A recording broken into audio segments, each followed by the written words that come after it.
ya. Oke, nah untuk koloid ini di sini ada suatu contoh soal untuk proses pembentukan koloid antiseptik yang dibuat dengan menambahkan sejumlah kecil potasium iodida ke dalam suatu larutan silver nitrat konsentrasi tinggi gitu ya. Jadi di sini Anda diminta menjelaskan gitu ya. Apa yang terjadi kalau misalnya kita punya larutan silver nitrat konsentrasinya tinggi begitu. Kemudian ke dalam larutan silver nitrat tersebut ditambahkan potasium iodida, tapi jumlahnya terbatas begitu ya. Jadi pertama di sini kita bisa menuliskan zatnya begitu ya. Misalkan untuk silver nitrat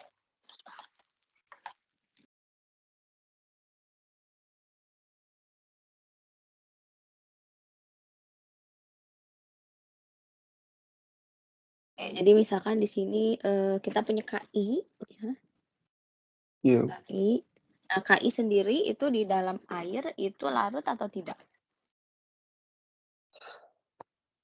Potasium iodida enggak.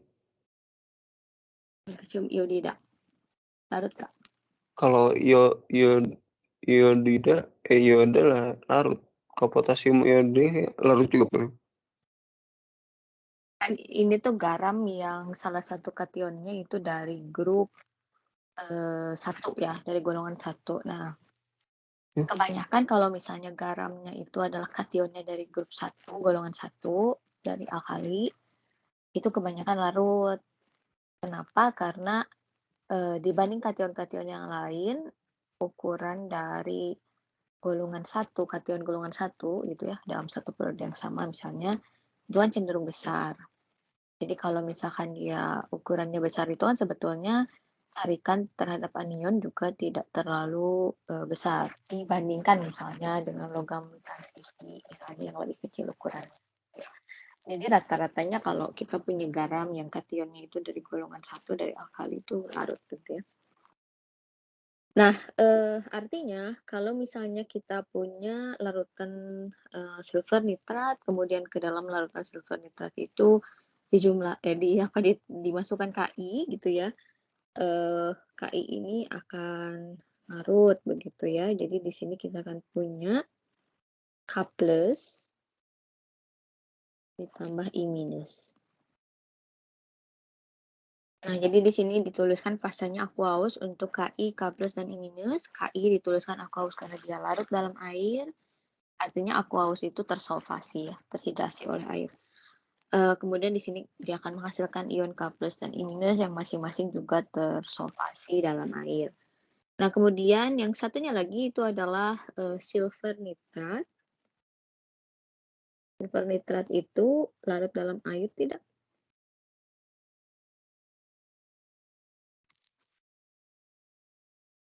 Arif?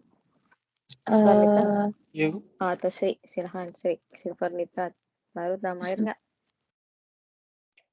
Enggak, Bu. Kenapa? Larutannya sedikit. Kecil. Bentar. Ion Nitrat ya. nitrat itu Enggak deh, ion Bu. nitrat itu kan lumayan besar ukurannya.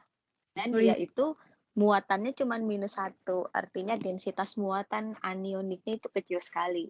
Walaupun misalnya ukuran Ag+ itu kecil, jadi densitas Ag+-nya sendiri itu besar, tapi densitas muatan dari ion nitrat itu kecil. Nitratnya. Dia Jadi larut. otomatis kalau dia dicampurkan dengan air itu mudah juga disolvasinya gitu. Oke, jadi di sini kita punya Ag+, ya kalau di soalnya juga disebutkan ya itu larutan silver nitrat. Oh, iya. Jadi di sini larut gitu ya, NO3-. Tiga. Nah, sekarang bayangkan di dalam air berarti kan kalau di dalam air itu ada apa aja? Kalau kita punya air murni tuh sebetulnya air murninya mengandung apa aja? H2O terus Ya. kalau nitrogen kemungkinan ada nggak? Dari udara. Oh enggak ya? Dalam air kan? Iya, Bu, dalam air tuh ada apa aja? molekul H2O. Ada apa aja? Dalam air murni itu ada apa aja? H2O Molekul aja. H2O, Iya, terus terus itu yang ada mineral-mineralnya bukan? enggak, ini H2O-nya murni. Oh, murni ya. Hmm. Hmm. Ada apa lagi? Udah Bu, itu aja. Masa orang kimia Enggak. bilangnya udah itu aja. H2O itu pH-nya berapa? Kalau H2O murni, Oh sama plus Bu. H plus aja. Oh, amin. Ya, ada H plus, ada OH-, berapa banyaknya?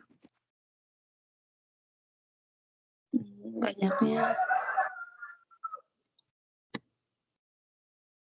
Berapa banyaknya H plus sama OH- di air murni?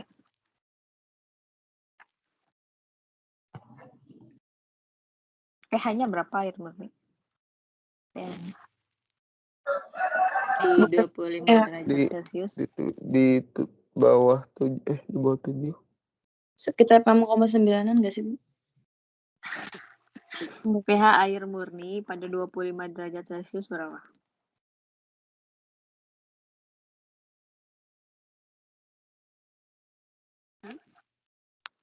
Masa satu ini mah 8 Bu. kayak berapa? 8. 7, Bu. 7. Air murni pada 25 derajat Celcius itu pH-nya 7. Kenapa jadi kayak ngeprank gitu? pH-nya 7. Nah, kalau pH 7 itu berapa H plusnya? A plusnya Berapa jumlah H plusnya? 10 pangkat minus 7. Apa satuannya? Mol. M ya? MM. M itu apa? Molal. molar. Mol per liter. Molar. Bukan mol. Molar. Konsentrasi OH- berapa? Sama, Bu. Sama. Itu berapa? 10 banget. 10 pangkat minus 7. Enggak dong. 7 molar.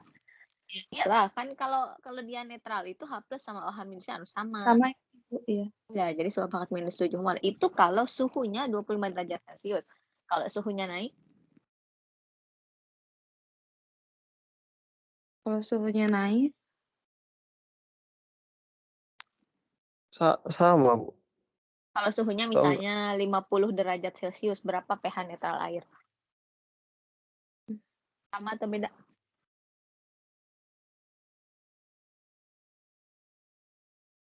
Sama Bu, kalau pH air. sama. Ya beda lah. Oh, iya. Kenapa coba beda? Nggak tetap 7. Iya, kenapa? Karena Eh, kalau suhunya naik, apa yang berubah?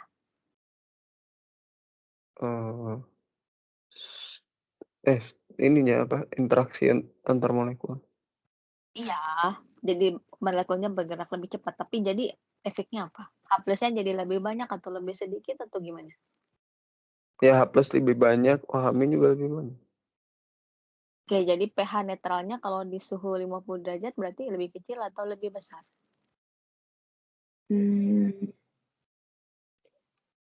Lebih besar. Lebih kecil atau Kecil. kan minus logaritma. Kan kalau misalnya kita punya lautan yang sangat asam itu kan H plusnya itu sangat banyak, tapi kan pH-nya sangat kecil. Iya, Bu. Gitu. Jadi kalau misalkan nanti Anda bekerja dengan pH itu ya, itu harus hati-hati itu dengan suhu ya. Misalnya kayak kita kan ingatnya kayak pH netral air mah 7 gitu ya. Itu tadi suhunya 25 derajat gitu ya kalau suhunya naik. Walaupun nggak terlalu beda jauh ya, mungkin 7, berapa atau 6, berapa gitu ya. 6, sekian gitu. Tapi maksud saya jangan sampai Anda melupakan esensinya ya. Kenapa? Maksudnya apa melupakan esensi? Karena konteks nilai K sebagai KW ya, lebih tepatnya nilai KW gitu ya, tetapan keseimbangan air gitu ya, kan kalau misalnya suhunya naik atau suhunya berbeda itu kan nilainya akan berbeda ya.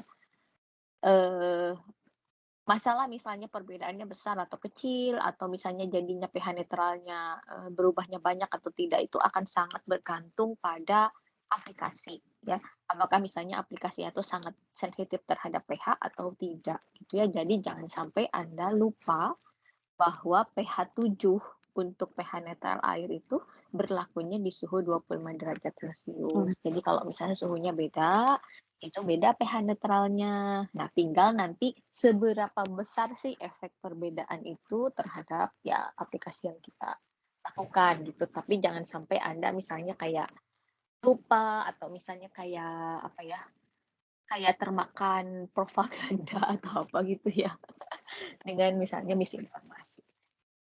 Nah sekarang dalam air murni itu ada H2O, ada H+, ada OH-. Tadi jumlahnya kalau misalnya dalam suhu pada suhu 25 derajat Celcius itu di 10⁻⁷ molar. Jadi sangat sedikit ya. Nah, sekarang di dalam air ini ada Ki yang larut, yang tadi hasilnya adalah K+ dan I-. Kemudian ada juga silver nitrat ya. Di situ ada Ag+ dan NO3-. Apa yang terjadi di sini?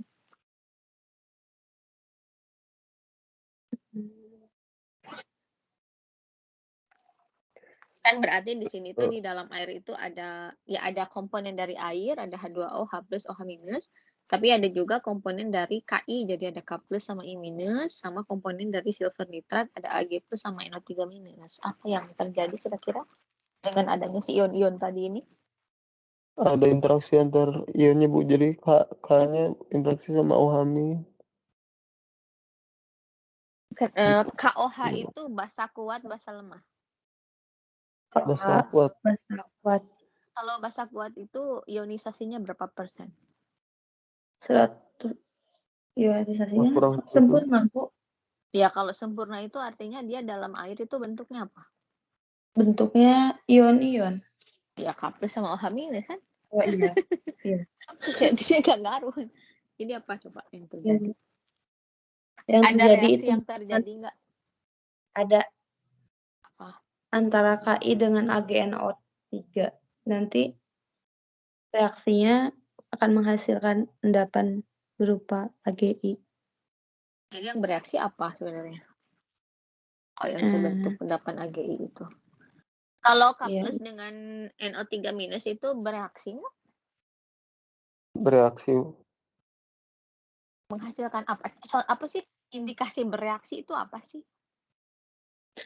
Kalau misalnya terjadi Anda perubahan. mengklaim ini terjadi reaksi gitu, itu terbentuk apa?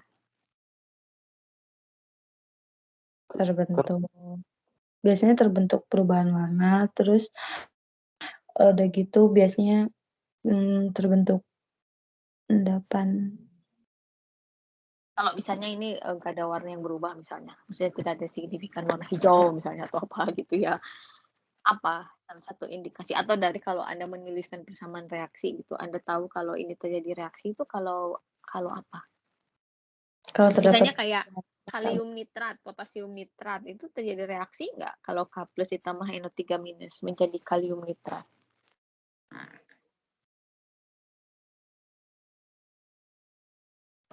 Ada ini Bu, kalau misalnya dia bereaksi misalnya menjadi fasa cair, ada penambahan massa. Nah, jadi harus ada misalnya terbentuk solid, ya padatan, atau liquid, atau misalnya H2O liquid gitu ya, atau gas, misalnya CO2 gas gitu di produknya. Nah, sekarang kalau K+ ditambah NO3- kita tuliskan sebagai suatu reaksi, itu kan hasilnya potasium nitrat. Nah, sekarang pertanyaannya apa fasa potasium nitrat dalam air? fasanya? Ya, kalau Anda menuliskan reaksi. Kalau misalnya Anda diminta menuliskan reaksi K+ ditambah NO3- menjadi KNO3. KNO3-nya fasanya apa Anda tuliskan?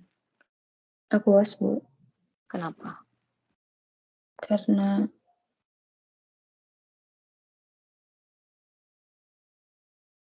apa maksudnya KNO3 aqueous? Padatan, Bu. Enggak. Kenapa coba? Nah, kalium nitrat mah larut dalam air. Udah mah densitas K+-nya kecil, densitas NO3- kecil, terus ada air di situ ya udah larut. Kalau misalnya dia larut itu ya nggak ada reaksinya. Karena balik lagi kan orang K+ sama NO3 nanti Iya. dia larutnya menghasilkan K+ sama NO3 lagi gitu. Jadi K+ dan NO3 itu bukan reaksi, tidak membentuk reaksi. Kita menyebutnya ion penggembira, spectator ion. Kalau Oh, misalnya Anda masih ingat yang tentang iya, Bu. net ionic equation ya, persamaan net ionik, kan kita hanya menuliskan misalnya ya yang bereaksi aja kan. Jadi misalnya di sini ada Ag+ gitu ya. Kemudian ada I- gitu. Kemudian di sini menghasilkan AgI. Kalau AgI ini fasenya apa? Solid. Solid ya, karena dia kelarutannya sangat kecil dalam air. Nah, kalau ini terjadi reaksi, ini adalah persamaan net ion ya. Jadi yang Kp sama NO3 minusnya itu dia cuman ion penggembira aja di dalam si larutannya. Nah, AgI ini tadi kan berbentuk padatan ya. Kalau Anda lebih kritis mungkin Anda akan menanyakan berapa banyak Ag+-nya, berapa banyak I-nya sehingga kita bisa mengklaim bahwa di situ ada koloid gitu ya. Tentunya itu harus pada batas KSP ya, sehingga masih terbentuk padatan gitu maksud saya, dari padatan AgI-nya. Jadi ketika kita bilang koloid AgI, berarti kan sebetulnya AgI-nya itu bentuknya padatan, terus dia terdispersi di dalam medium air. Air, Karena ya. kalau AgI-nya itu larut, maksudnya di bawah KSP ya, jadi semuanya bentuknya Ag+ sama I- kan yang akan kita dapatkan itu adalah apa? Kalau Q-nya kurang dari KSP, nah dia berarti larut. Jadinya kita dapatkannya apa? Sistemnya. Kita sebut apa sistemnya? Koloid kah? Solid. Ya bukan atuh, kalau larut mahnya larutan kita bilangnya.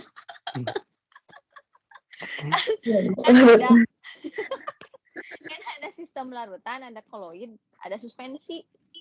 Iya. Kalau kita mau bilang koloid AgI, itu AgI-nya harusnya bentuknya solid. Tapi dia secara kasat mata dia tidak mengendap. Artinya mungkin masih kayak apa ya? Dia bentuknya solid tapi kayak masih tercampur homogen di air gitu. Belum benar-benar kayak terflokulasi terus ngendap gitu ya. Karena kan kalau misalnya si itunya udah mengendap kan sebenarnya kita bilang oh itu suspensi mungkin ya, karena batas-batasnya kan jadi jelas gitu.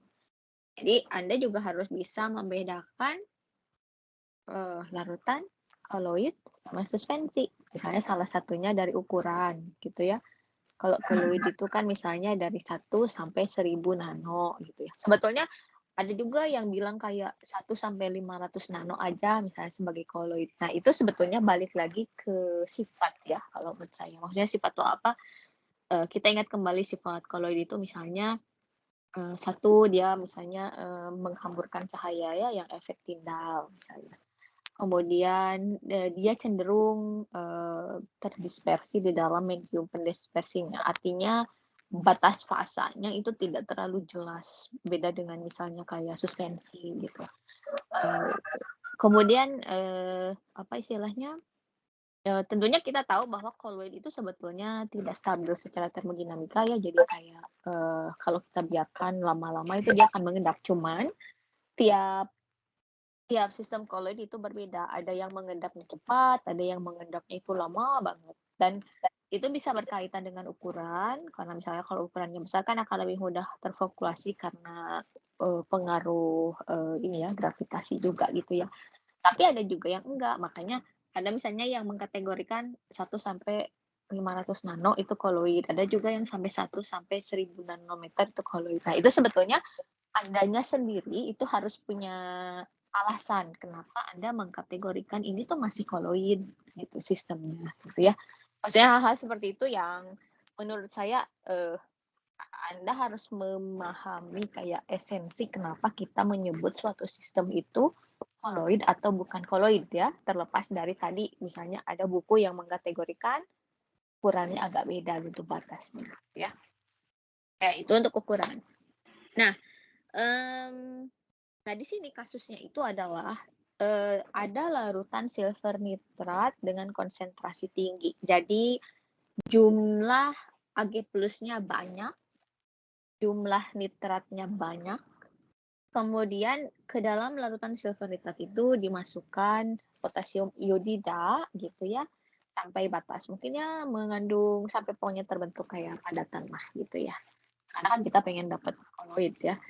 Nah, pertanyaannya kan, apa yang terjadi kepada si koloid itu? Maksudnya,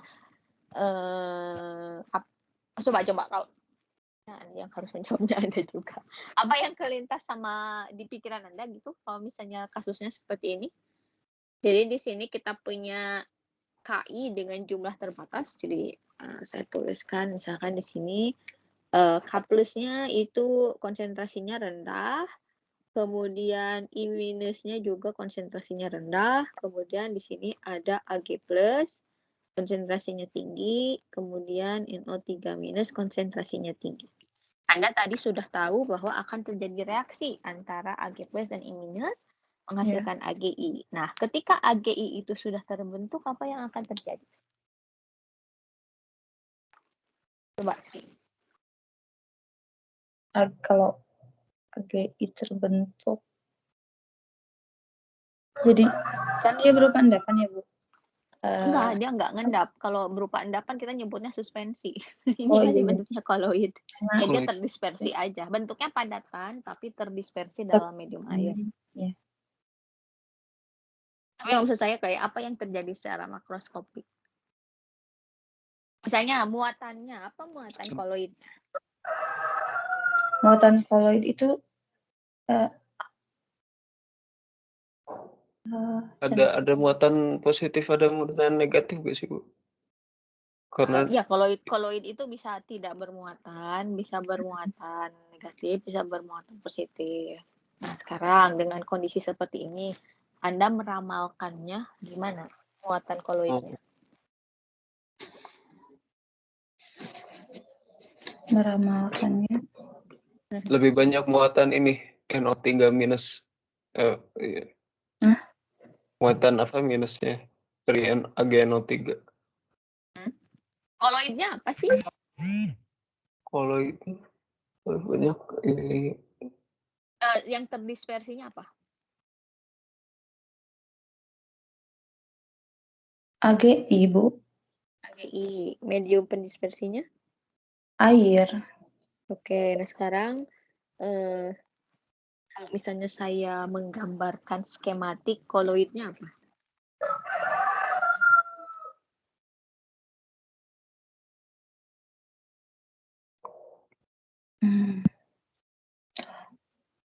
Yang kita maksud sebagai koloidnya, atau yang kalau kita bilang, oh itu muatannya netral, atau itu muatannya positif tuh ke siapa? Ke zat apa? Ke fasa terdispersi atau ke fasa pendispersi? Ke fasa pendispersi. pendispersi. Kalau netral. Di sini fasa pendispersinya air loh. Kita bilang misalnya airnya muatan negatif, airnya muatan positif, atau airnya netral. Atau kita capek-capek misalnya pakai elektroforesis untuk menentukan muatan fasa pendispersi? Enggak, iya ya, Bu. Bukan berarti. Jadi siapa di sini? Berarti fasa terdispersinya, Bu. Ya, AgI ya. Nah, sekarang ini ada AgI gitu ya di dalam larutan air. Nah, si AgI ini muatannya apa? Dalam air itu di situ ada apa sih? Di dalam air sekarang di sini ada apa? Ada AgI, ada NO3 minus. 2O, ada K plus. Ya. Jadi ada H2O, ada H plus, ada OH minus. Kan itu kan tidak terpengaruh dengan pembentukan AgI. Kemudian ada apa? NO3 minus. NO3 minus, kemudian K plus, itu tidak terpakai. Nah, sekarang masih ada Ag plus sama I minus nggak? Harusnya masih ada gak sih, Bu? Soalnya AgI harus atau belum bercampur semua. Kalau Anda masih ingat tentang konsep KSP, kalau Ag+ bereaksi dengan I-, kemudian dia menghasilkan AgI, itu masih ada Ag+ sama I- nggak di dalam larutan? Harusnya enggak. Ada. Ada Ada, Bu. lah, kan itu kesetimbangan. Oh. Kalaupun Iya. dia misalnya kayak Ag+ sama I- membentuk AgI padatan, tapi kan padatan ini akan larut lagi sebagian menjadi Ag+ sama I-, tapi jumlahnya nggak banyak. Nah, tapi kan di dalam hal ini konsentrasi Ag+-nya itu banyak sekali atau sedikit dibandingkan I-? Konsentrasinya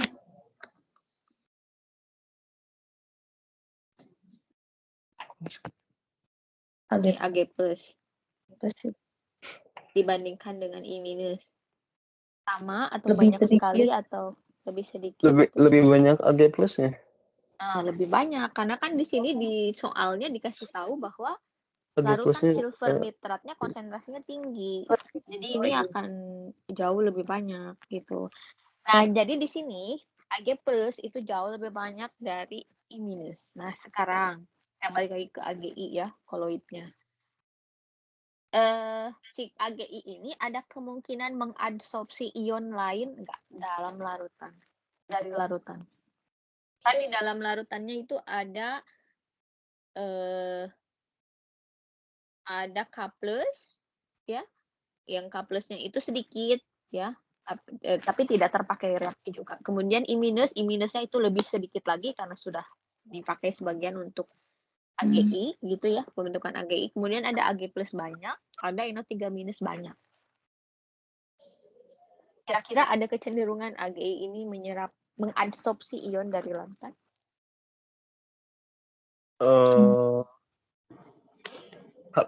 Ion iya, I-.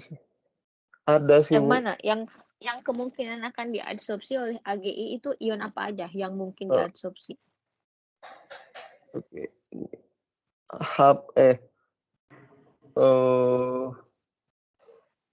NO3 masih ada NO3 kan, Bu, yang ininya apa sih? Masih, NO3- banyak. Ya. Cuman saya sekarang yang saya tanyakan yang di permukaan koloid AgI-nya yang mungkin teradsorpsi itu ion apa? Ag kemudian NO3- ya, Bu. enggak. Harusnya yang mungkin diadsorpsi di permukaan AgI itu cuman Ag+ atau I-. Cuman sekarang tinggal dicari tahu yang jumlahnya sangat banyak yang mana. Karena itu yang lebih mungkin diserap. Yang mana? Yang Ag+ kan tadi, Bu. Yang Ag+ gitu. Jadi di permukaannya ini, di permukaan koloid AgI ini ada Ag+ yang teradsorpsi gitu. Jadi muatannya apa? Koloidnya positif. Bagaimana Anda membuktikan kalau ini muatannya positif? Maksudnya kan kalau ini makanya kita kayak ngobrol-ngobrol gitu kan, kita kayak menghipotesiskan gitu. Ini kemungkinan ini mungkin ini, terus kayak kita tulis ini mungkin muatannya positif. Tapi gimana kita kalau mau membuktikan kalau ini memang benar muatannya positif dengan kita prediksikan yang teradsorpsi di permukaannya itu adalah Ag+. Tapi kita tahu bahwa koloidnya sendiri itu bermuatan positif. Gimana kita tahunya? Membuktikannya. Pakai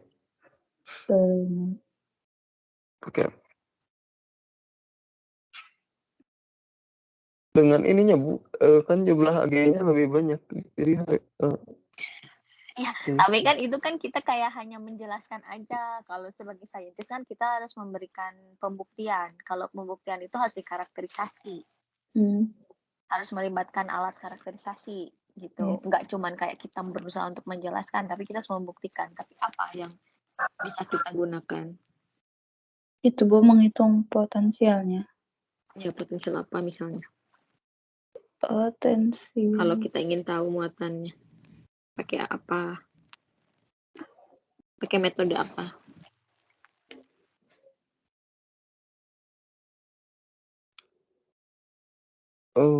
Potensimetri. Oh, bukan. Kalau dalam koloid coba ingat lagi. Coba kalau misalnya kayak kalau Anda kerja sama DNA, Anda bisa tahu nggak Elektroforesis. Nah, itu elektroforesis. Kan elektroforesis itu kan melibatkan penggunaan elektroda ya. Pas dia bergerak kan, jadi si koloidnya itu dia bergerak di medium yang diam gitu kan. Tapi kan dia bergeraknya itu akan bergantung pada muatannya dia kan. Kalau misalnya dia muatannya positif, dia akan bergerak ke katoda negatif. Kemudian kalau dia muatannya negatif, dia akan bergerak ke katoda positif. Ya. Yang lain lagi, yang tadi kaitannya dengan potensial apa? Bentar, Bu. Apa sih? Potensial apa tepatnya kalau kita ingin tahu muatan koloid?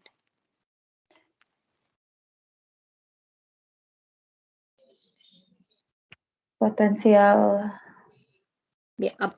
Potensial sel. bukan. Kok saya Gimana? Ini terkenal banget loh kalau misalnya kayak kita ngebahas koloid itu orang tuh biasanya kayak langsung salah satu karakterisasinya itu ngukur itu. Potensial alir. Bukan ya, Bu? Potensial apa? Potensial mengukur potensial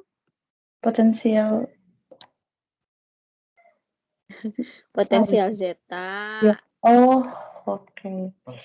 Potensial zeta. Kalau potensial zetanya positif, berarti ya si koloidnya bermuatan positif. Kalau dia potensial zetanya nol, ya dia nggak bermuatan, dan seterusnya gitu ya. Itu salah satunya aja ya. Kalau misalnya Anda mau pakai misalnya yang lain lagi, yang pokoknya yang masih berkaitan dengan muatan juga boleh gitu ya.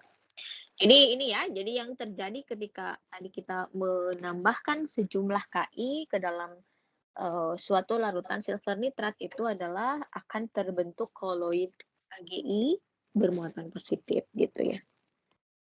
Ya, jadi terbentuk koloid AgI gitu ya bermuatan positif. Karena tadi AgI-nya itu mengadsorpsi Ag+ ke permukaannya. Nah itu ya. Kemudian yang nomor 2, gambarkan skematik lapisan ganda listrik pada koloid terkait soal A dan tunjukkan potensial-potensial listrik terkait dari lapisan ganda listrik koloid. Nah ini kalau kita membahas koloid kan kita tahu koloid itu tidak stabil secara termodinamika gitu ya. Dia akan kecenderungannya ya akan beragregat gitu ya.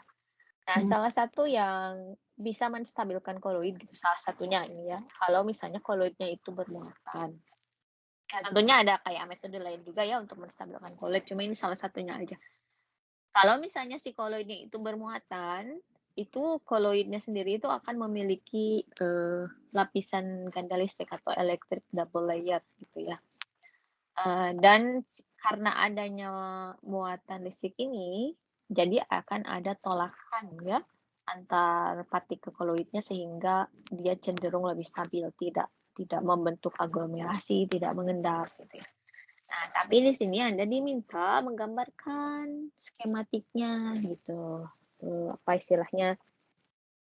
Misalnya kayak ini kan koloidnya muatannya positif ya. Kita tahu dia muatan positif karena AgI-nya tadi mengadsorpsi Ag+ di permukaan. Jadi kalau kita mau menggambarkan kayak skematiknya gitu ya. Bentar. Kita simbolkan saja pokoknya ini AgI muatannya positif itu ya. Tapi maksud saya Anda memahami kenapa ini dituliskan positif. Nah, tadi Anda ingat di larutan itu ada berbagai macam ion ya, dengan jumlahnya tadi bervariasi gitu ya. Nah, sekarang Anda diminta menggambarkan skematiknya si lapisan ganda listrik itu gimana? Jadi kan itu positif ya, Bu, si AgI-nya. Terus si berarti gimana?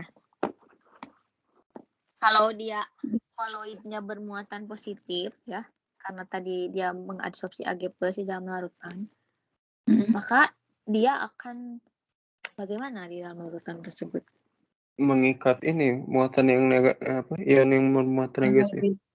Betul ya. Jadi lapisan pertama gitu ya. Lapisan pertama itu muatan negatif.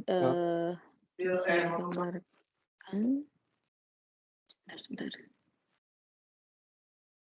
Imin bukan, Bu? Gitu ya. Nah, ini yang lapisan pertama yang dia serap di permukaan koloid itu adalah yang bermuatan kebalikan ya. Jadi ini yang bermuatan negatif. Nah, sekarang kita tinggal menganalisis gitu ya. Yang mungkin itu yang mana. Nah, tadi kan kita sudah menganalisis ya di dalam larutan itu yang negatifnya itu apa aja di sini? I minus NO3. I minus, NO3 minus, kemudian OH minus. Ya. Nah, yang kemungkinan terserap yang mana? AGI, Bu. I minus, Oke. I minus. I minus lupa. Ini Anda harus memperhatikan jumlah. Oh, Jumlah ionnya. Misalnya OH minus berapa sih jumlahnya dalam larutan? 10 pangkat minus 7 molar. I minus berapa? Ya berarti akar dari KSP AGI itu lebih kecil lagi itu. Berarti Betul NO3. Iya, berarti yang kemungkinannya itu NO3 minus. Bukan berarti misalnya I minus itu nggak ada yang terserap ya. Tapi kan kita istilahnya membandingkan kemungkinan. Misalnya kalau kita punya silver nitrat 1 molar, ya berarti kan NO3 minusnya 1 molar. Terus dengan kita bandingkan misalnya OH minus 10 pangkat minus 7 molar dengan akar dari KSP AGI ya untuk menghitung I minusnya itu. Kan kecil sekali gitu ya kemungkinannya. Jadi kita bisa menyimpulkan bahwa ini tuh terdiri dari NO3 minus gitu ya. Jadi di sini yang negatifnya itu adalah dari NO3 minus. Kemudian setelah lapisan, sebelum ke sana. Ini dinamakan apa?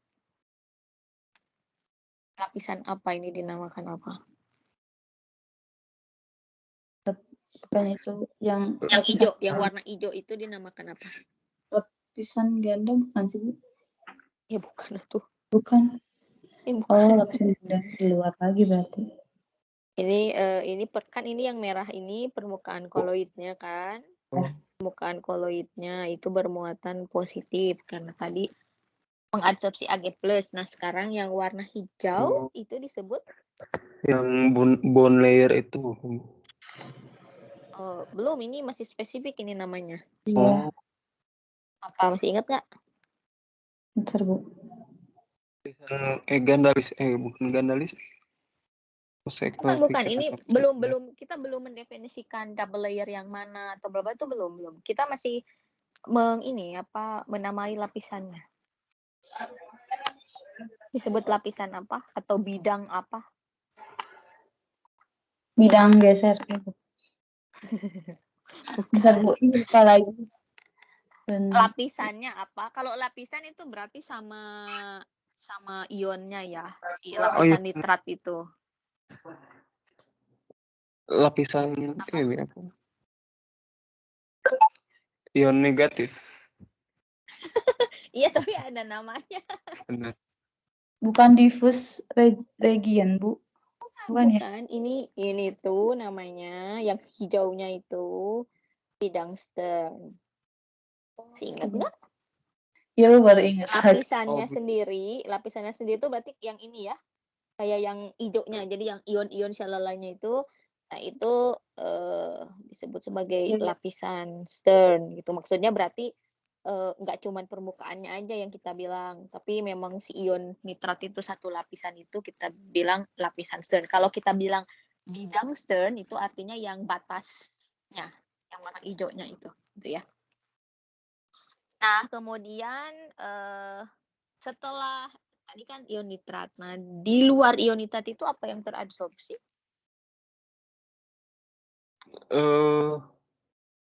Ag.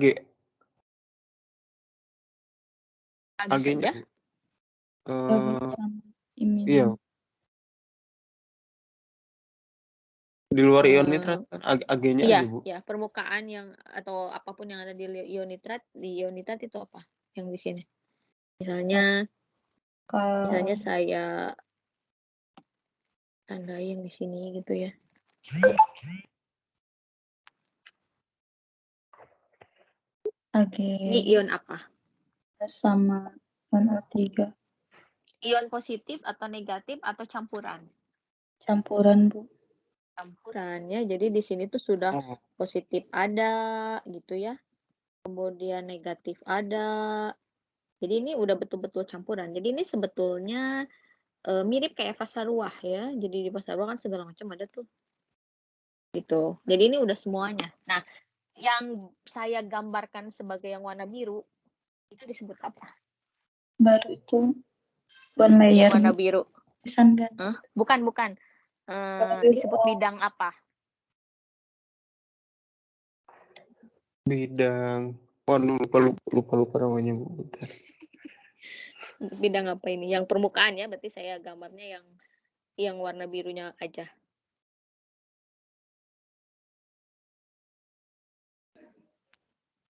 Bidang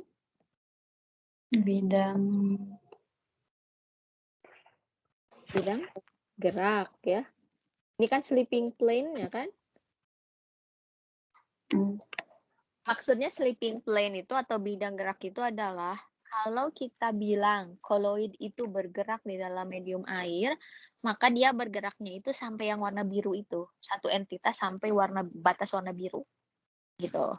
Nah, jadi itu ketika kita bilang satu entitas koloid. Nah, sekarang kita definisikan yang electric double layer-nya. Mana? Kan ada lapisan ganda listrik itu kan ada lapisan terikat gitu ya. Ada juga lapisan yang apa? Dia ini, Bu, bergerak bebas. Disebutnya apa?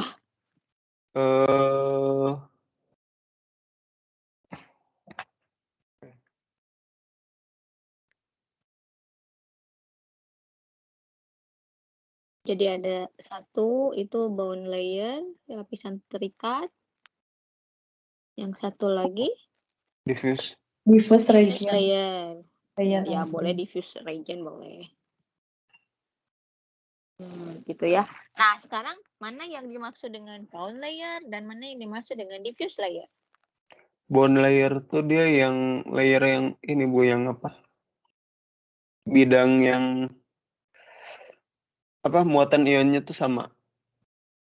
Yang enggak, Bu. Itu masih milih ion, beda lagi atuh.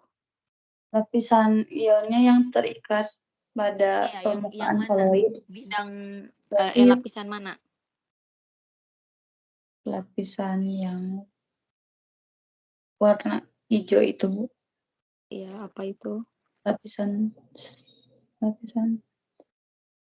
stern. Ya, lapisan sternnya ya, yang terikat ini. Nah, kalau yang diffuse layer-nya? Diffuse layer itu yang di luar bidang gerak. Diffuse layer itu sebetulnya kalau saya skematikan ya, itu sebetulnya dari sini. Di sini nih. Gini nih. Dari luar bidang stern. Jadi dari si lapisan gerak itu ya sampai ke sedikit di pasar ruah gitu loh. Kan namanya juga lapisan yang terdifusi ya. Jadi kan maksudnya tidak ada kayak batas jelas gitu. Walaupun kita tahu bahwa misalnya si entitas koloid itu dia bergerak sebagai satu entitas itu sebetulnya sampai yang warna biru. Nah, tapi ketika kita mendefinisikan diffuse layer-nya, itu kan lapisan yang terdifusi ya, artinya tidak terlalu jelas batasnya gitu ya. Jadi itu termasuk yang bagian yang sleeping plane-nya, bidang geraknya begitu ya, dengan sebagian kecil dari fase ruah begitu ya. Jadi di sini yang warna merah diffuse layer ini yang bidang gerak begitu ya.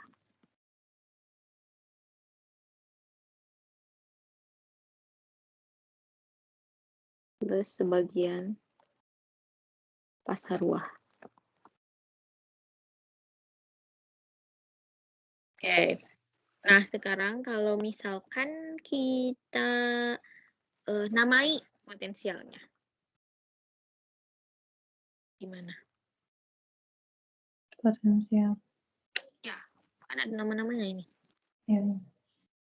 Misalnya saya gambarkan,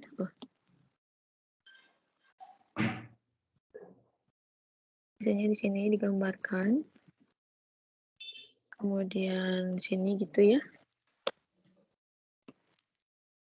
Di sini potensial listrik.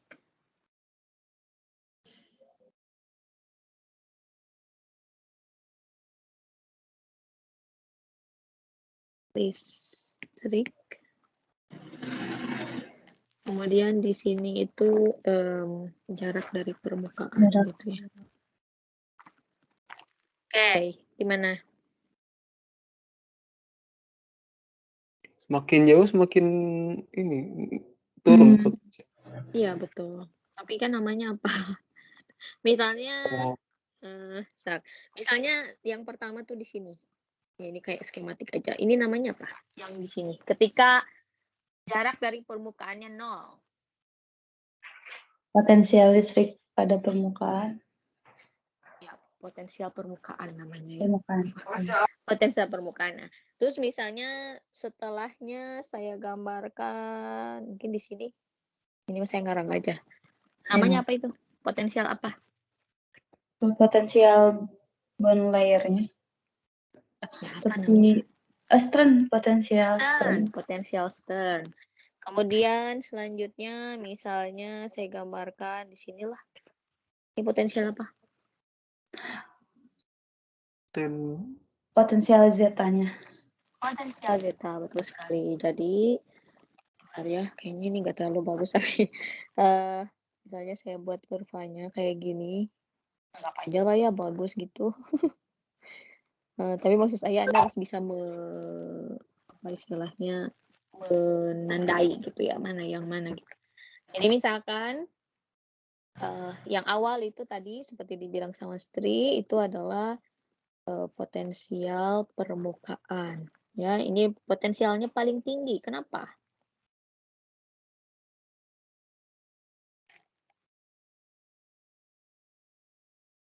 Kenapa potensial permukaan itu paling tinggi? Karena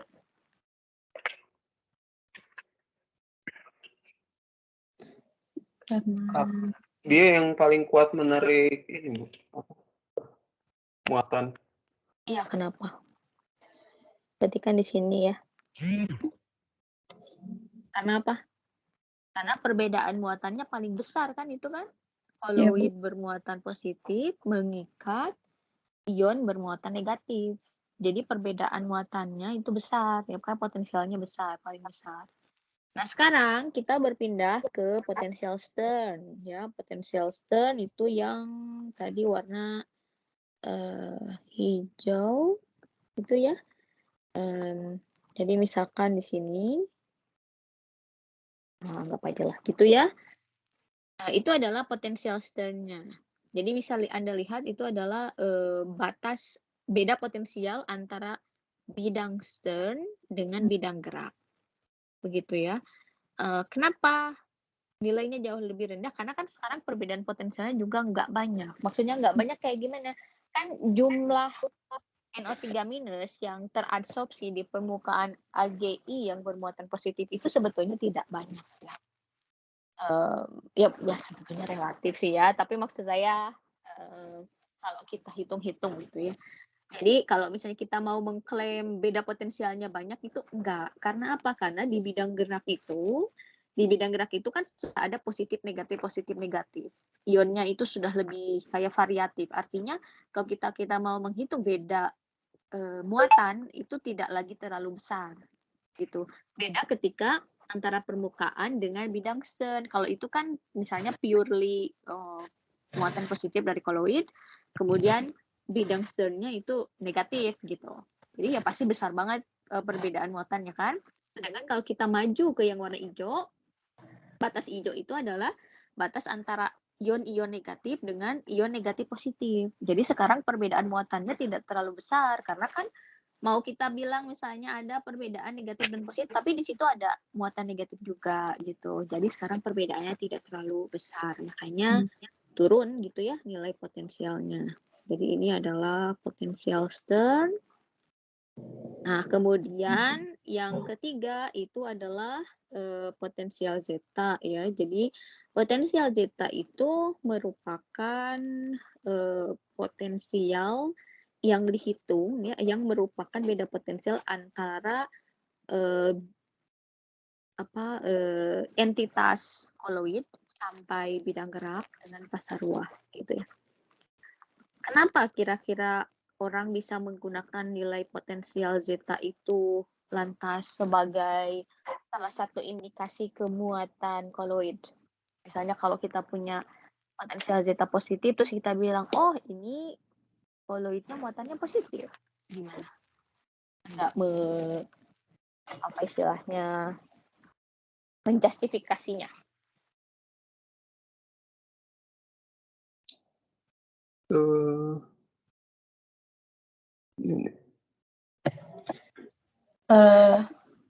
Potensial zeta itu nilai yang mengindikasikan kekuatan tolak menolaknya. Jadi kalau misalkan maksud saya gini. Kalau misalnya saya punya potensial zeta misalnya plus 10.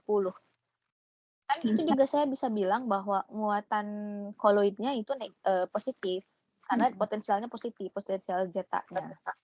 Nah, tapi kalau misalnya Anda lihat skematik, itu kan potensial zeta itu sebetulnya mengukurnya itu adalah mengukur perbedaan potensial antara bidang geser dengan pasar ruah, bukan potensial permukaan. Tapi kenapa kita bisa menggunakan data potensial zeta untuk menyimpulkan muatan koloid?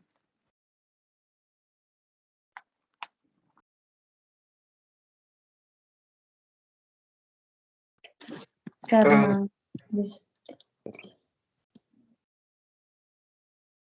karena ini Bu, karena dia ada muatan positif sama muatan negatif juga, jadi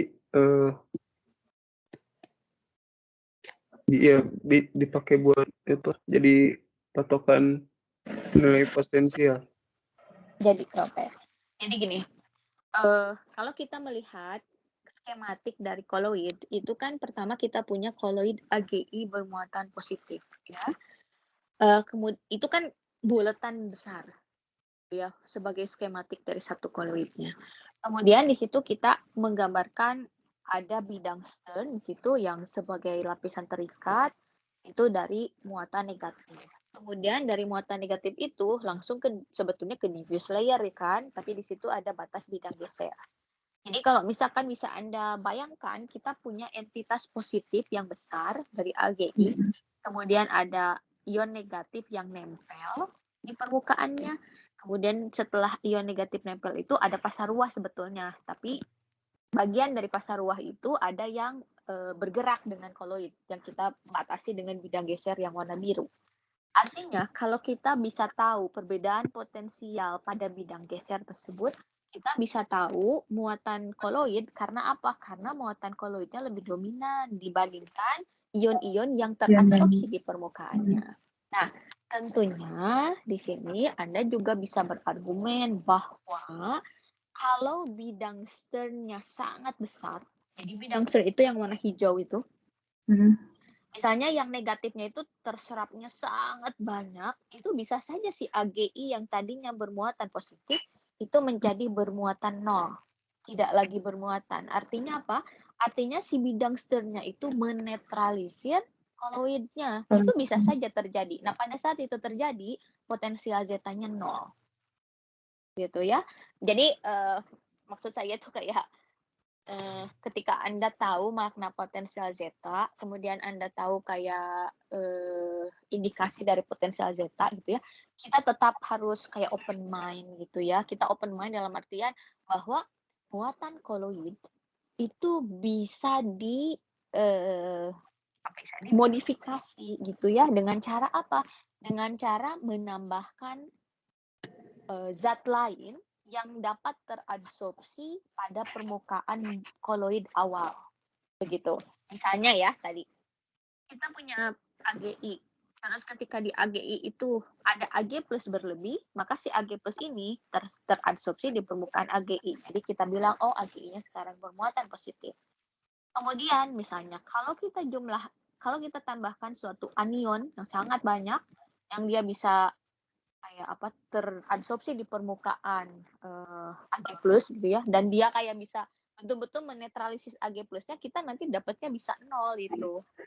Jadi potensial zetanya jadinya 0 karena kayak perbedaan muatannya ada sih, positif negatif ada, tapi kayak perbedaan potensialnya nggak ada sama sekali gitu. Jadi kita misalnya terdeteksinya 0. Nah, dengan seperti itu kan saya harapkan gitu ya, Anda punya skematiknya supaya bisa menjelaskan apa yang terjadi gitu. Bahwa kita tahu di situ koloidnya AGI, di situ ada Ag plus yang terserap di permukaan, tapi karena ada ion lain yang terserapnya sangat banyak, itu jadi kayak bisa menetralisis si Ag plus itu gitu. Jadi kayak Ag plusnya ada sih, tapi misalnya ada nitrat yang sangat-sangat banyak, jadi kayak kalau dihitung-hitungkan itu misalkan jadi 0, misalnya ya. Jadi hal-hal seperti itu juga saya harap Anda juga memahami gitu ya. Itu kemudian nomor 3.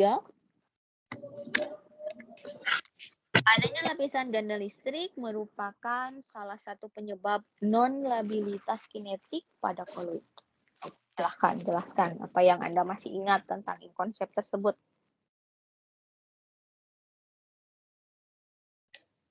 Ada yang melakukan salah satu non-labilitas tuh. Non-labil itu kan sebetulnya stabil ya, kayak stabil. Kita Oh iya pakainya benar. di sini non-labil karena sebetulnya basicnya itu kalau gitu labil gitu. Labil. Ya. Jadi gimana? Ini non-labilitas kinetik artinya ada berkaitan juga dengan pergerakan ya. Gimana? Jadi kayak lapisan ganda listriknya tuh ini Bu, menahan ya, dia menahan muatan, misalnya lapisan ganda listriknya negatif. Iya, dia menahan muatan positif di dalam, terus ya luarnya dia nahan yang positif gitu. Kalau misalnya kalau Anda lihat lagi dari ini ya, dari skematik ini, kan lapisan ganda listriknya itu sampai sini ya, sampai yang Biru. sampai yang warna sebentar. Ini mungkin harus ditandai ya.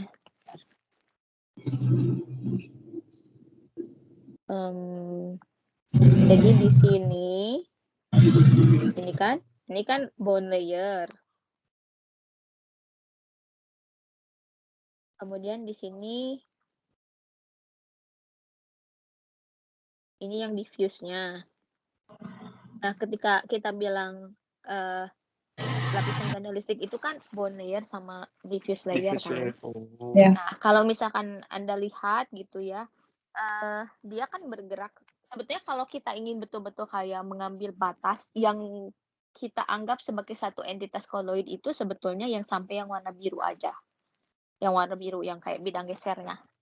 Nah, kalau tadi kan si bidang geser ini berkaitan dengan potensial zeta. Jadi kalau misalnya kita bilang potensial zetanya positif dan positifnya besar, misalnya kalau kita punya positif 10 dengan positif 30, sebenarnya kan kita bisa bilang, oh yang positif 30 itu akan lebih stabil dibandingkan koloid yang potensial zetanya positif 10. Kenapa kita bilang kayak gitu? Karena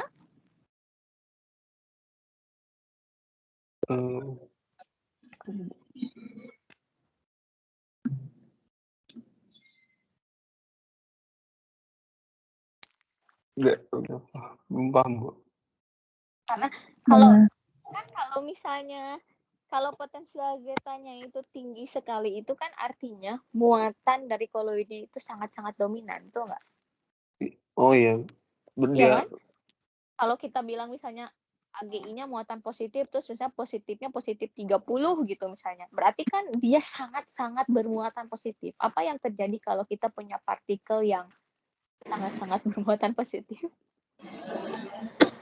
dia bisa menarik ion negatif sebanyak. Bukan Jadi kalau menariknya betul karena kita dalam artian kita menjelaskan lapisan analisis kan. Tapi apa yang terjadi kalau misalnya muatan koloidnya itu sangat-sangat besar?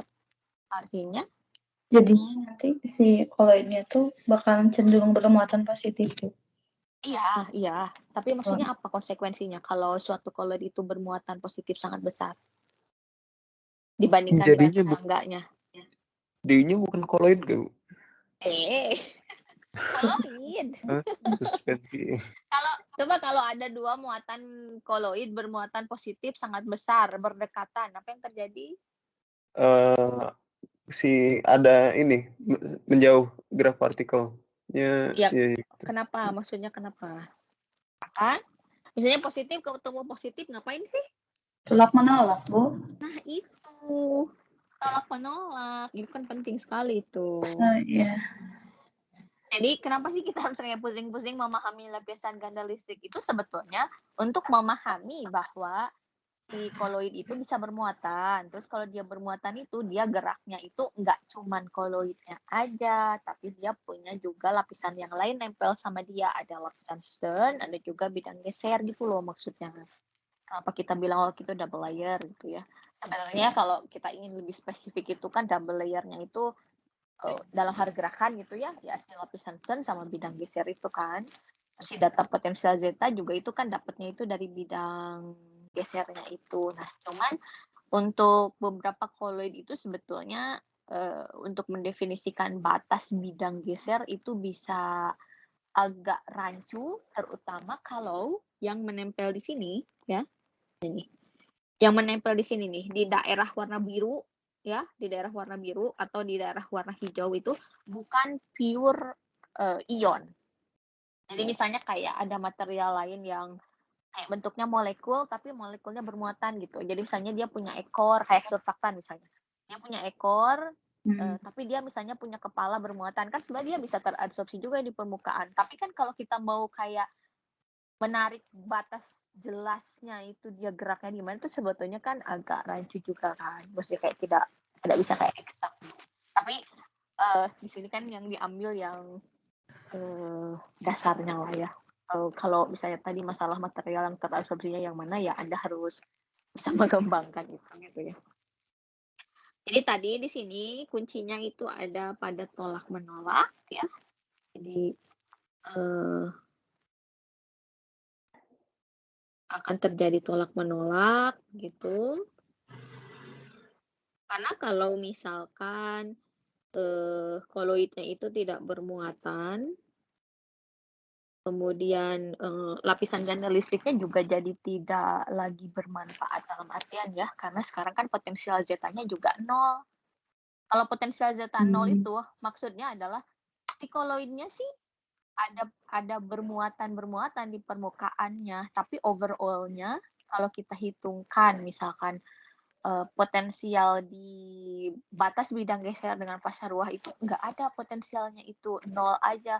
Ya kalau misalnya 0 kan artinya apa? Kalau ada temennya, kalau ada molekul partikel koloid yang lain dengan struktur lapisan ganda listrik yang sama, yang kalau dihitungkan potensial zetanya 0, mereka kan akan tarik menarik ya, ada van der Waals di situ gitu. Kalau misalnya seperti itu kan artinya apa? Ya nggak stabil lah, terjadi fluktuasi kalau misalnya seperti itu. Gini ya, jadi akan terjadi tolak menolak antar partikel koloid begitu ya, sehingga mencegah flokulasi atau sedimentasi ya. Kalau flokulasi itu kan sebenarnya kayak partikel-partikel terus kayak gabung-gabung di dalam pasar ruah gitu, tapi belum tentu mengendap. Kalau kita bilang sedimentasi berarti emang udah mengendap ke bawah gitu ya. atau sedimentasi ya. Nah, ini sebetulnya kaitan lebihnya itu dengan yang teori DLVO itu ya. Yang kaitan antara yang tarikan van der Waals dengan tolakan elektrostatik gitu ya. Nah, kemudian yang nomor 4, deskripsikan 3 cara yang dapat dilakukan untuk mengendapkan koloid pada soal A. Gimana? Di lapisan ganda listriknya diperbesar. Iya. Ya, gimana?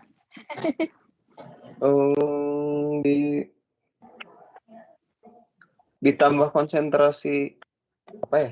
AgNO3-nya, Bu.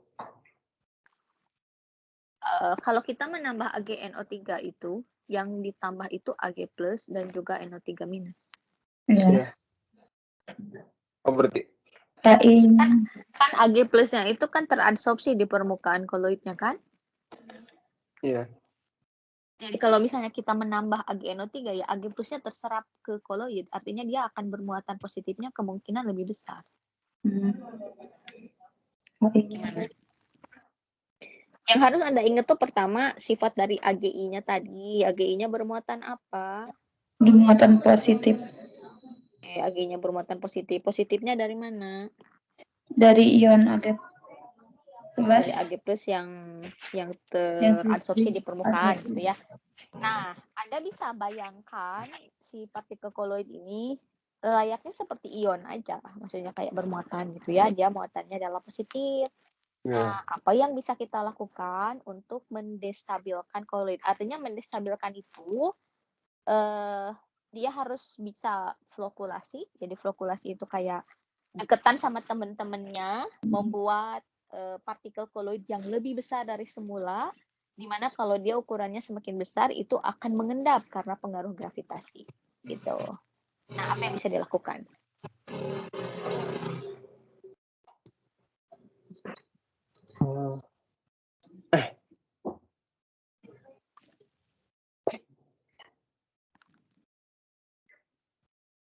Gimana?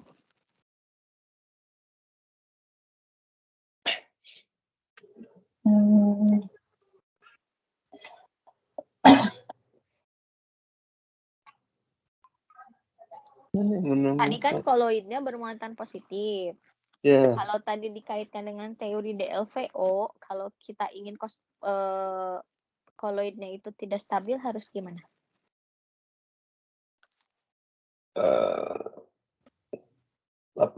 Potensial deltanya lebih besar. Ya. Potensial potensial delta ya. Ini ya. Gimana?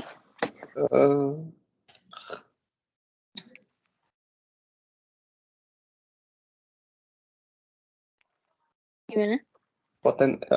Nilai potensial potensial Z-nya harus berapa? Di atas 1.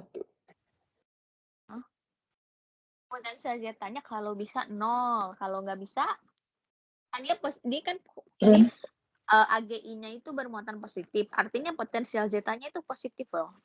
Kalau kita pengen mendestabilkan, kalau dari potensial Z-nya harus kecil, Bu. Harus 0. Tapi kalau nggak bisa 0 harus Dekati 0. Positifnya mengecil. Ya. Nah, kalau misalnya potensial Z-nya negatif, stabil atau tidak stabil? Potensial Z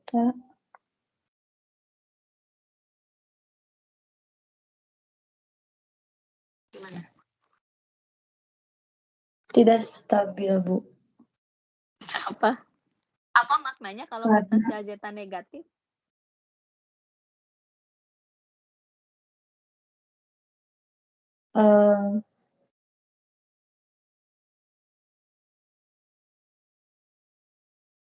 Potensial Z-nya kalau misalkan dia negatif, dia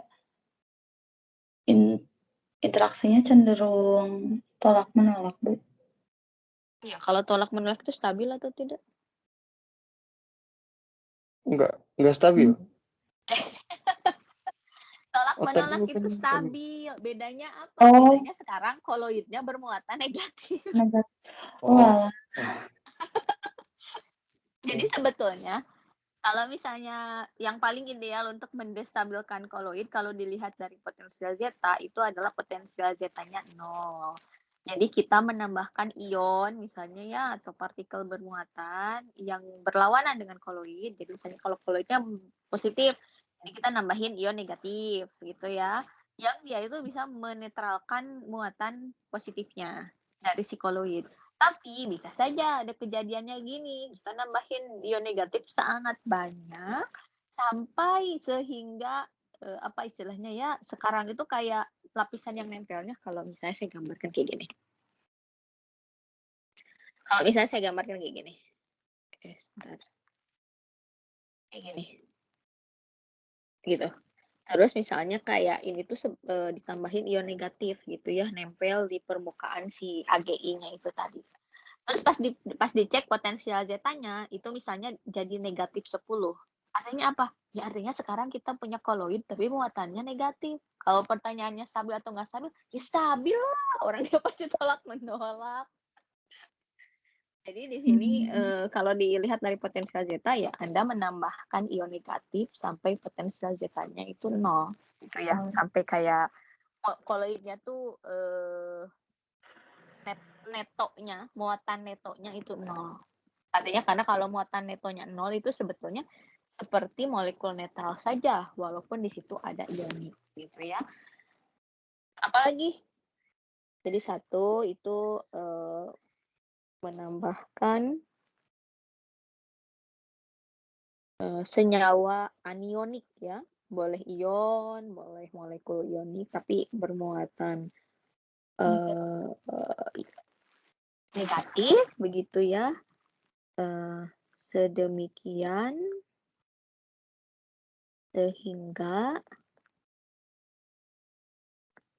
muatan neto dari koloidnya itu 0. Ini kalau dari potensial zeta itu potensial zetanya 0.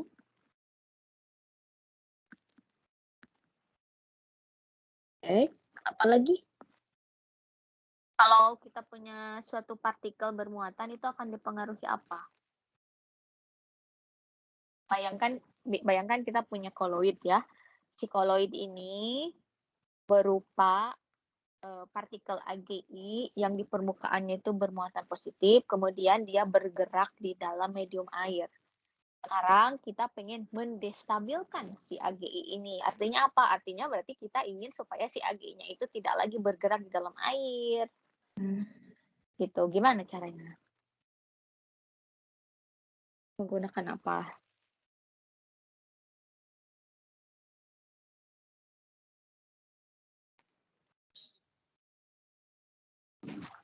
uji. Hah? Uji. Bukan. Coba misalnya gini. Misalnya saya punya kontainer. Terus di kontainer ini ada koloid. Koloidnya bermuatan positif. Ya. Terus saya pengen kalau si sistem koloid ini stabil, artinya apa? Artinya misalnya ya si partikel koloid ini limbah. Jadi misalnya saya punya air limbah, terus air limbahnya tuh berupa koloid, kemudian koloidnya bermuatan positif. Nah, kalau dia berbentuk koloid, artinya dia terdispersi dengan sangat baik di dalam air. Padahal saya itu ingin mengambil limbahnya. Kalau misalnya dia koloidnya stabil mah mau disentrifuga juga nggak akan larut-larut dah nggak akan ngendap kalau koloidnya benar-benar stabil itu kan. Kecuali kalau misalnya mungkin kalau G-nya itu kayak besar banget, tapi apakah kita punya itu di lab atau enggak misalnya ya. Terus tapi saya tuh pengen ngambil limbah ini gitu, diapain coba?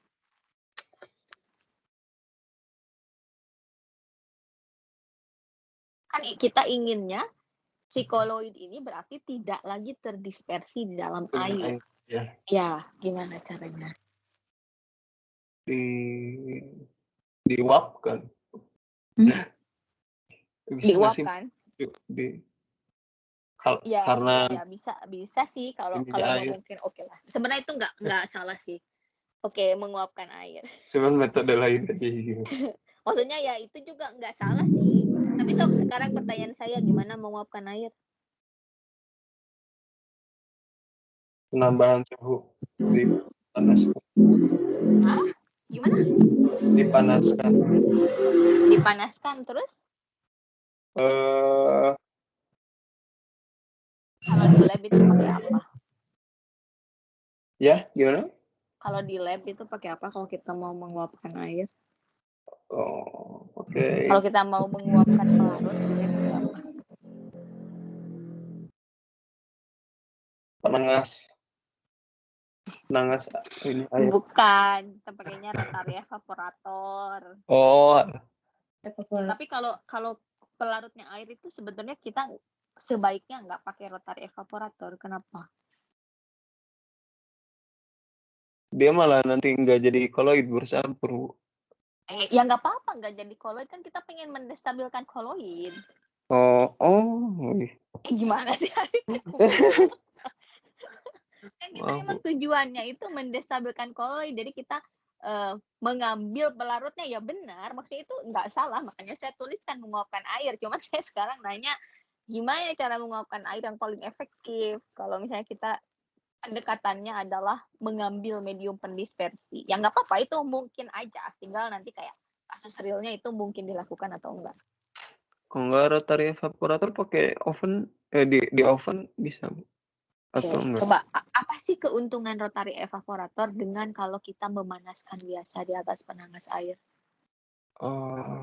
Atau misalnya pakai hot plate itu apa sih berbedanya? Apa keuntungan rotary evaporator? Aduh, saya belum pernah pakai. Kalau rotary evaporator tuh dia larutannya balik lagi. Bukan. Rotary evaporator itu pakai pompa vakum. Artinya apa? Artinya tekanannya itu lebih rendah dari 1 atmosfer. Kalau tekanan lebih rendah dari 1 atmosfer, boiling point-nya, titik didih dari pelarutnya itu akan lebih rendah.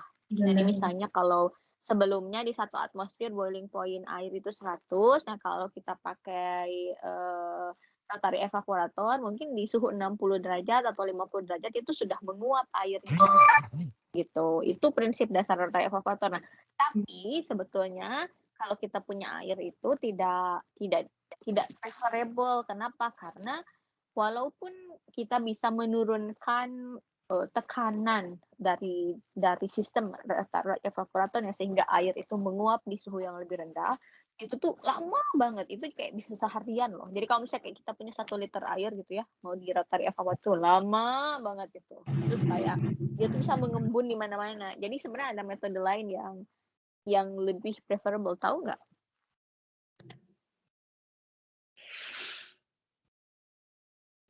Pernah dengar freeze dryer? Pernah, Bu. Gimana freeze dryer itu? Yang ada di biokim, misalnya biokim pakai freeze dryer. Kenapa biokim itu pakai freeze dryer?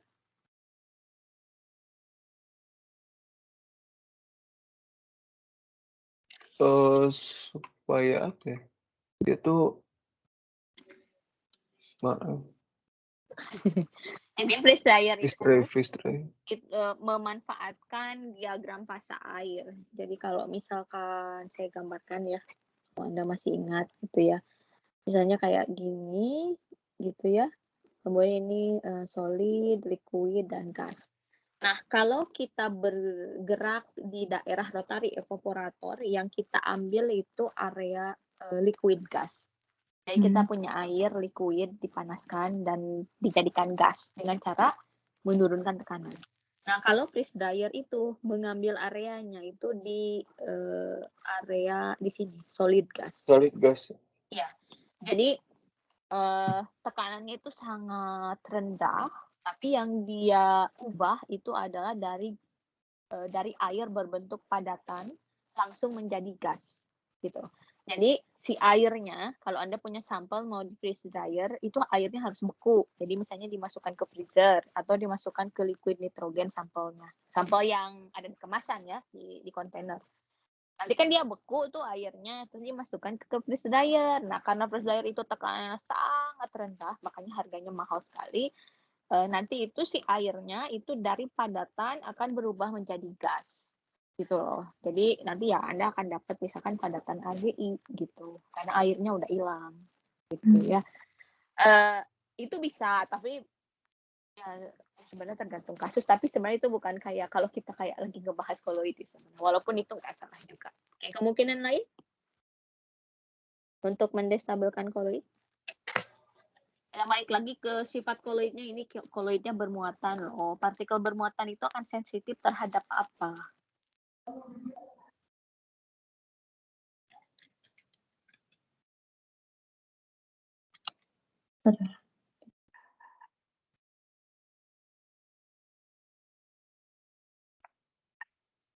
Gimana? Kalau partikel bermuatan itu akan sensitif terhadap muatan lain. Bukan atau terhadap potensial, terhadap listrik. Potensial listrik. Iya. Gimana? Jadi gimana? Diberi potensial, diberi ini listrik, Bu. Ya, jadi gimana kalau diberi aliran listrik harapannya? Harapannya jadi potensial listriknya tuh dia berubah. Bukan berubah. Ini prinsip apa yang dipakai sebetulnya di sini? Tadi sudah kita bahas juga sebelumnya. Apa ini? Prinsip apa sebetulnya?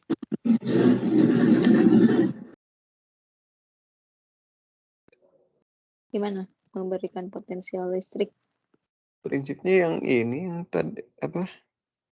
Stabilitas. Nah, kalau kita mau memberikan potensial listrik, kalau untuk mengendapkan koloid itu gimana prakteknya?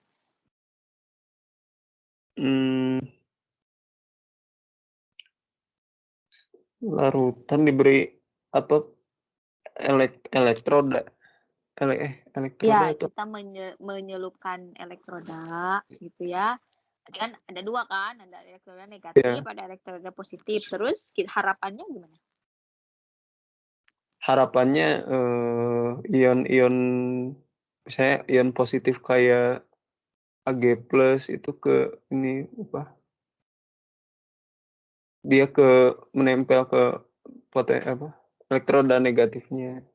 Iya, tapi di sini kan kita point of interest-nya sebetulnya koloidnya ya. Jadi koloidnya koloidnya mau mendestabilkan koloid kan? Koloidnya menempel ke dalam air itu bergeraknya itu kan satu kesatuan sampai bidang geser itu kan. Koloidnya bermuatan positif. Nah, si koloid bermuatan positif ini harusnya bergerak ke ini elektroda negatif. Nah, betul. Bergerak ke elektroda negatif gitu. Nah, ini salah satunya misalkan digunakan untuk memurnikan air tanah. Jadi kalau misalkan air tanahnya tuh mengandung kayak ion apalah gitu ya, entah atau misalkan kayak senyawa organik apa gitu, tapi misalnya mereka tuh bermuatan. Nah, salah satunya itu dipasangin elektroda aja. Nanti yang negatif ke elektroda positif, yang senyawa yang positifnya nanti ke elektroda negatif gitu. Nah, kalau misalkan mereka tidak lagi berada atau terdispersi di dalam air, kan sudah bukan koloid lagi gitu. Kalau dalam tadi yang pemurnian air tanah ya memang karena kita misalnya pengen airnya tidak mengandung senyawa-senyawa tadi misalnya seperti itu. Ya itu salah satu contoh saja ya. Anda bisa cari lagi gitu ya, baca-baca lagi contoh lainnya begitu. Nah di sini karena sudah 10.38 juga ya. Jadi kita sudahi dulu yang untuk yang ini. Nanti saya upload yang di MS Team. Terus ini ada contoh soal juga. Ini juga coba Anda kerjakan di rumah. Nanti saya uploadkan di Microsoft Teams. Bu, ya. Tapi pengen nanya ini. Boleh. Jadi pendestabilan si koloid ini tuh tujuannya supaya si koloidnya tuh anggaplah koloid ini tuh yang kotornya, Bu. Berarti terpisah gitu dari larutnya gitu. Betul. Jadi bisa dengan diendapkan. Maksudnya kalau kalau kita mau mengendapkan itu bisa aja sebenarnya di sentrifuga. Ini saya tulis ya. Kalau memungkinkan sih bisa aja di sentrifuga, tapi bisa juga itu tuh nggak berhasil gitu sentrifuga itu. Atau misalnya kalau koloidnya itu berbentuk kayak protein gitu ya, Anda bisa pakai garam ya kayak salting in, salting out gitu loh. Tapi tujuannya itu adalah Anda ingin memisahkan partikel terdispersinya si koloid itu dari medium pendispersi. Gitu. Oh ya, Bu. Jadi kan kayak misalnya protein nih bermuatan, misalnya dia di dalam air.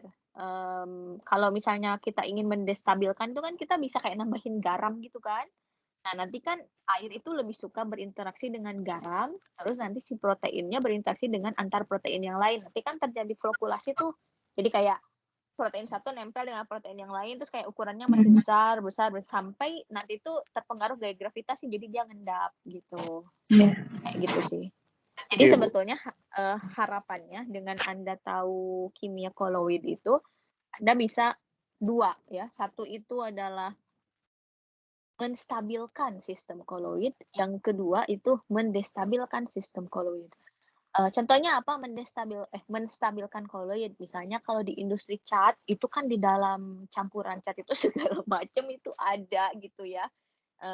Tapi kita pengen misalnya kayak itu stabil sebagai satu kesatuan. Artinya apa? Artinya tidak ada batas fasa, tidak ada pemisahan fasa gitu ya. Pokoknya satu sistem. Atau misalkan bidang kosmetik atau misalnya obat-obatan, kita kan nggak pengen bentuknya itu suspensi gitu loh. Jadi tapi nggak mungkin juga larutan karena misalnya di dalam itu segala macam zat tuh ada ya. Kalau misalnya dia bisa larutan mah ya larutan mah udah stabil lah tuh, nggak usah dipikirin lagi. Tapi kalau misalkan dia bukan larutan ya, misalnya kayak misalnya dia bentuknya kayak apa sih yang kayak bulat-bulat itu apa sih namanya ya? Liposom ya atau apa sih? Ada pernah dengar nggak kayak kalau kita mau membawa material lain di dalam suatu medium lain, terus kita kayak pakai zat material tertentu bentuknya bulat, terus nanti kayak zat aktifnya itu kayak di dalamnya gitu. Saya lupa namanya apa ya? Teknik liposom gitu atau apa ya? Saya lupa. Karena dia memimik biologi sih. Kayak apa gitu namanya. Nah, itu contohnya apa? Contohnya misalnya gini, kalau di kosmetik ya. Misalnya kalau kosmetik pemutih itu ya, itu kan salah satu komponennya misalkan ada yang berbasis vitamin C misalnya. Tapi vitamin C itu tidak mudah meresap ke kulit gitu loh. Jadi misalkan banyak kosmetik itu yang menggunakan turunan vitamin C. Jadi vitamin C yang udah kayak dimodifikasi gitu. Nah, tapi kalau dia dimodifikasi itu kan sistem larutnya atau pencampuran dalam air juga beda gitu ya, atau di dalam mediumnya beda. Terus misalnya tadi pakai mekanisme, saya lupa ya, atau ingatnya liposom, tapi mungkin bisa jadi namanya lain. Intinya adalah memakai materi lain untuk melingkupi si vitamin C tadi gitu ya. Nah, dia itu kan bentuknya itu jadi kayak emulsi gitu, si kosmetiknya itu. Nah, misalnya tugas Anda adalah bagaimana memastikan bahwa si emulsinya ini stabil misalkan untuk shelf life kosmetik 3 tahun misalnya. Artinya apa? Artinya selama 3 tahun itu tidak akan terjadi perpindahan fasa. Maksudnya tidak terjadi perpindahan fasa, tidak lantas misalnya kita ngelihat kosmetik terus kosmetiknya gugur tulang kalau bahasa Sundanya. Kalau bahasa Indonesianya apa ya? Ya pokoknya gitulah. Jadi maksudnya kayak itu berarti kita harus tahu menstabilkan koloid.